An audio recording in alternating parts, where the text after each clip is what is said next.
Bonjour, bienvenue dans cette troisième partie de la vidéo dédiée à l'amplificateur opérationnel. Dans celle-ci, on va continuer l'étude des montages comparateurs et on va voir le deuxième montage, le montage non inverseur.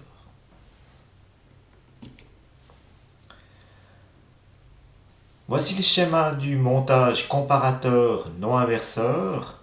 On appelle aussi le comparateur en S, car son exercice a la forme d'un S, comme on le voit par la suite. Donc pour celui-ci, on entre ici à travers R1 et on va venir sur la patte plus et on voit que comme pour l'autre montage, la sortie revient sur la patte plus. Donc on a une rétroaction positive ici. Donc on aura le même effet. Donc le gain va être amplifié. Donc on aura encore moins de possibilités de se trouver entre les deux butées qui sont VCC et -VEE. Voilà, donc on a ici notre tension de sortie qui pourra être que à la tension maximum ou minimum, donc maximum négatif. Et en fait, on va basculer de l'une à l'autre au moment où la tension U+, et la tension U- sont identiques. Donc lorsque l'entrée non inverseuse et l'entrée inverseuse sont au même potentiel, la tension de sortie va basculer d'un côté ou de l'autre. Voilà. Donc pour l'étude, on va étudier le moment où on a le basculement, lorsque le potentiel U+ était égal au potentiel U-. On va prendre un exemple, on va prendre l'exemple de la tension de sortie à plus VCC. Dans le cas ici, ça correspondra au point de déclenchement inférieur. On ne le sait pas forcément avant. L'idée, si on ne le sait pas, c'est d'abord de chercher les valeurs.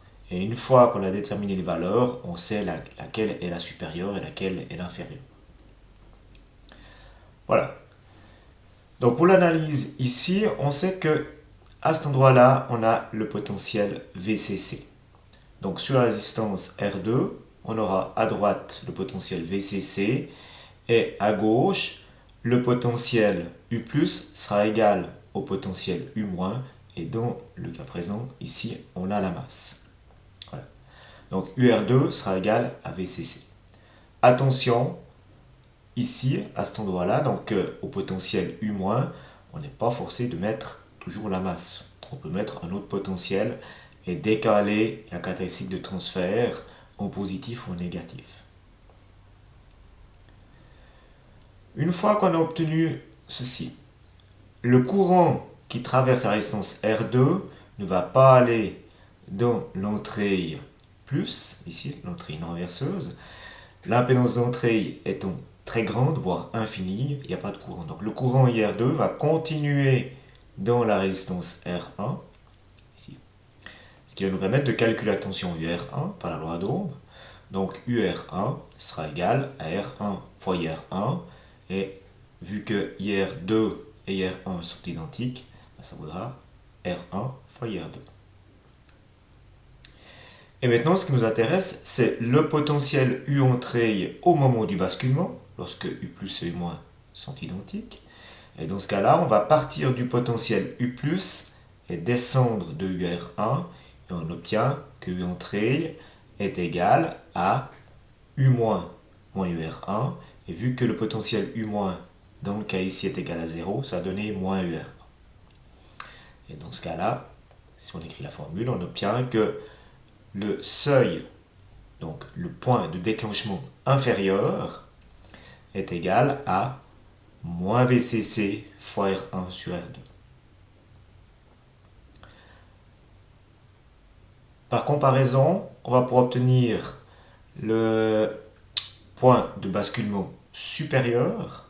Donc ça va être lorsqu'on aura à la sortie la tension qui est au maximum négatif, donc moins VEE. Dans ce cas-là, toutes les tensions et tous les courants vont se trouver en sens inverse et on va obtenir que la tension du point de déclenchement supérieur sera égale à plus VEE fois R1 sur R2. Et on a nos deux seuils ici de déclenchement. Donc on va tracer maintenant la caractéristique de transfert. Pour ceci, on va reprendre la même idée qu'on a utilisée lors de l'étude du montage précédent, c'est-à-dire on va mettre une tension d'entrée exagérément grande. Donc on peut prendre 10 kV, 100 kV, peu importe. Mais on va exprès utiliser une valeur très grande. Ça facilite l'analyse. Dans le cas ici, je vais dire s'il y a 100 kV ici à une entrée. Ça va faire un diviseur de tension avec R1 et R2. Peu importe la tension qu'il y a à la sortie, est-ce que c'est plus VCC ou moins VEE? Pour un ampli standard, ça pourrait être plus ou moins 15 volts. Ici, avec une alimentation de plus ou moins 15.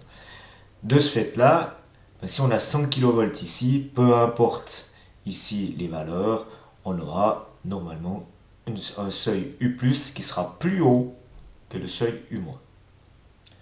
Donc, si U+ est plus haut que U-, dans ce cas-là, le comparateur va ici avoir une sortie qui est au niveau haut, vu que la différence est positive.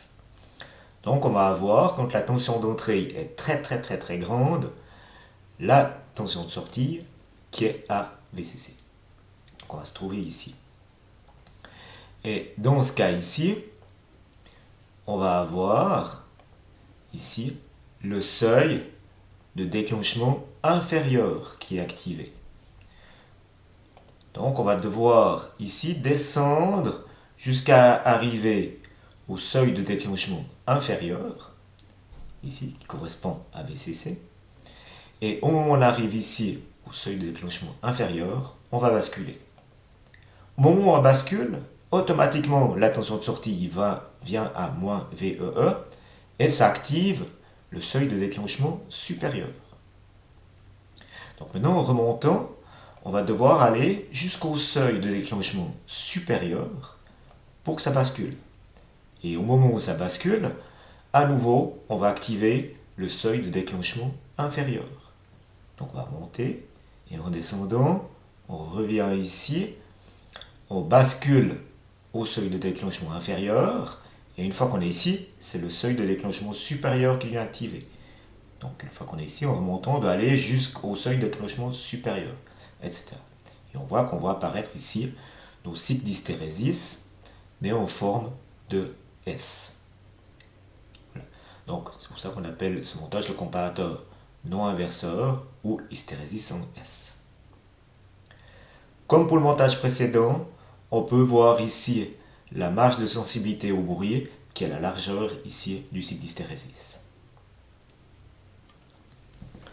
Voilà, ceci termine l'étude du montage comparateur non inverseur. Dans la vidéo suivante, on verra l'analyse de montage comparateur à fenêtre. Je vous remercie pour votre attention et je vous souhaite une bonne journée. Au revoir.